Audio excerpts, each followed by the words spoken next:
UP में 7 चरणों में होंगे चुनाव। यूपी में 10 मार्च को आएंगे नतीजे। उत्तराखंड, पंजाब और गोवा में एक चरण में होंगे मतदान। 14 फरवरी को डाले जाएंगे वोट। 10 मार्च को आएंगे नतीजे। कोरोना गाइडलाइंस के तहत होगा चुनाव। चुनाव कर्मियों को वैक्सीन की दोनों डोज लगी होगी। मतदाताओं को भी रखना होगा सोशल डिस्टेंसिंग और मास्क का ख्याल। चुनाव आयोग ने 15 जनवरी तक सभी रोड शो, पद यात्रा और रैलियों पर लगाई रोक। 15 जनवरी के बाद रोक पर होगी समीक्षा। यूपी में 29% मतदाता पहली बार डालेंगे वोट। महिला वोटरों की भी भागीदारी बढ़ी। लोगों से ज्यादा मतदान करने की अपील। चुनाव तारीखों के ऐलान के बाद सीएम योगी का बयान, प्रचंड बहुमत से जीतेंगे चुनाव। तो अखिलेश ने कहा प्रदेश से बीजेपी का होगा सफाया।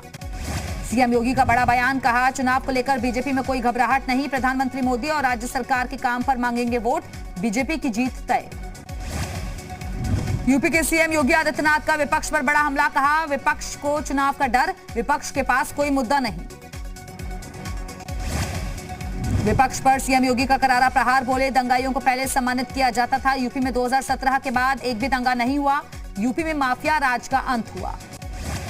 अखिलेश यादव का युवाओं के लिए चुनावी लॉलीपॉप, बोले यूपी में दोबारा सत्ता में आए तो युवाओं को देंगे मुफ्त लैपटॉप। बीजेपी को बताया झूठ बांटने वाली पार्टी।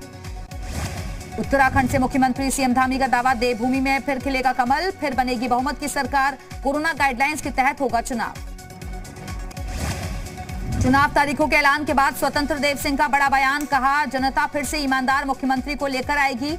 एसपी पार्टी नहीं, ट्रस्ट चलाती है। कानपुर पुलिस कमिश्नर असीम अरुण बीजेपी से लड़ेंगे चुनाव। वीआरएस के लिए आवेदन देने के बाद बोले सौभाग्यशाली हूं, सीएम योगी ने मुझे इस काबिल समझा। यूपी में 24 घंटे पर चुनाव लड़ेगी निषाद पार्टी। 24 सीटों पर पार्टी अध्यक्ष संजय निषाद ने प्रेस कॉन्फ्रेंस कर किया ऐलान। बीजेपी के साथ पार्टी ने किया है गठबंधन। यूपी चुनाव से पहले बीजेपी और एसपी में पोस्टर वॉर तेज। एसपी नेताओं ने लखीमपुर खीरी में लगाए फर्क साफ है के पोस्टर। एसपी सांसद शफीकुर रहमान बर्क रहमान का विवादित बयान, कहा बीजेपी मुस्लिमों की वोट की खातिर मुस्लिम बाहुल्य जिलों में एटीएस कमांडो और पीएससी सेंटर खोलने का ऐलान कर रही है। शफीकुर रहमान ने कहा मुस्लिम प्रेशर बिल्ड अप करने के लिए एटीएस कमांडो और पीएससी सेंटर खोला जा रहा है।